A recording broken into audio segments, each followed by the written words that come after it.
everyone, this is Denise from Refresh Her, and I'm glad to be back making a video today. I've had some technical difficulties in the past, and hopefully we're on a good streak now. We're going to be able to make this video and make it actually get published. I want to share just a short video with you today, just of some things that are kind of my new favorite items that I've come across. 2 items and then 1 new kind of adventure. So the first thing I want to share with you is something I started doing, I don't know, a few months ago, and that was this little bag, Good Vibes. Inside of this little bag, I keep all of the cords and things that I need to keep my phone and my Fitbit charged up. Now, that might seem like, well, doesn't everybody do that? But I found out that I have a rechargeable battery that I keep charged up, and through the night I will plug this in, get it all charged up, and immediately stick it into this little bag. Then I have an extra cord for my phone that is just for keeping in this bag for when I'm in the car or when I need to use this portable charger.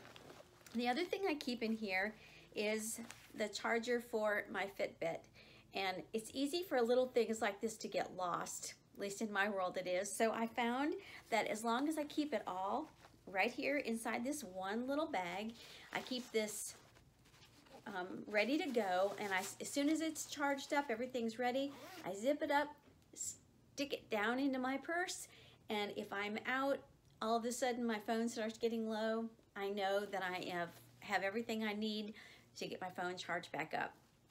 Maybe you've been doing that, I don't know. I've just recently come across that's the best way for me to be able to keep things charged, and you know, we need our phones so it's kind of crucial to keep that thing powered up. The other thing I found recently that I am really loving is from Williams & Sonoma.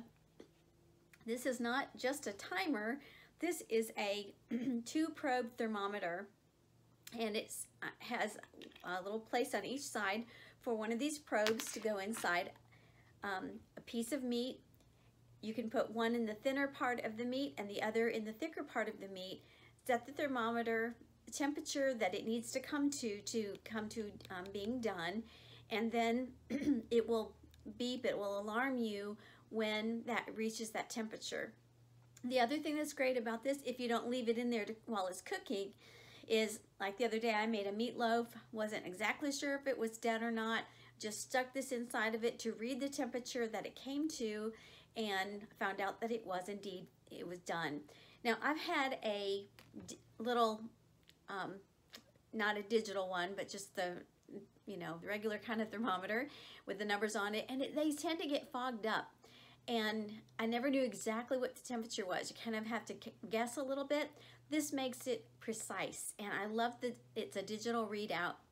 You can also use this as just a timer for, you know, cooking things or boiling something on the stove or whatever, and it's got a really good, nice, loud alarm.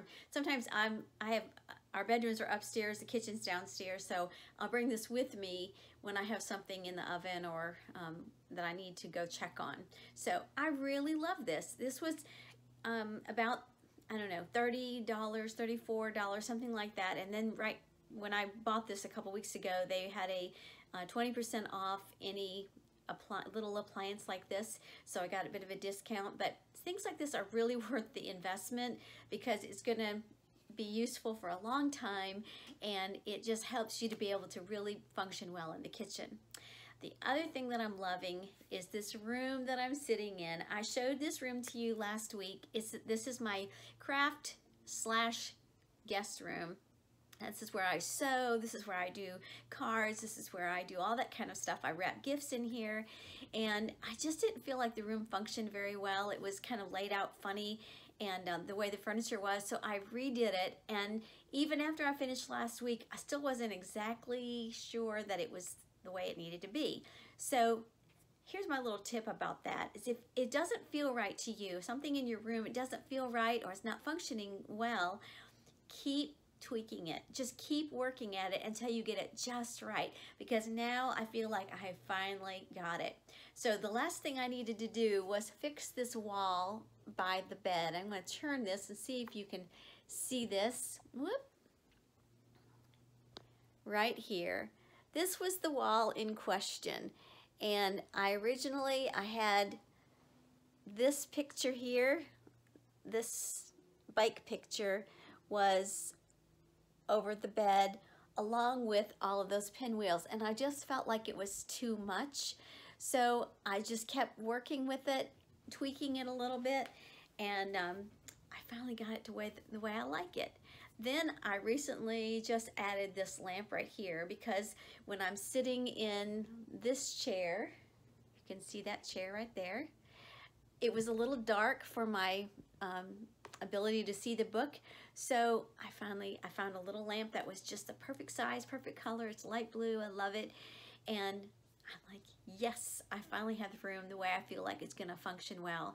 And it's really inviting. It's really bright and sunshiny in here in the afternoon. So again, if you're working in a room and you just don't love something about it, keep working at it, keep changing things until you get it to feel like it's just the way you want it. So those are my 3 things that I'm loving right now. What are you loving? Is it the weather? Are you loving it yet? I know we've had some crazy stuff going on here, but it's a pretty day today, and every day is a gift from the Lord, and even the little things that we get to enjoy, a new thermometer to help things function well, or a phone, they're all blessings from God. Every good gift comes from Him. So I hope you're having a great day and a good spring, and I'll catch you next time in the next video. Bye-bye.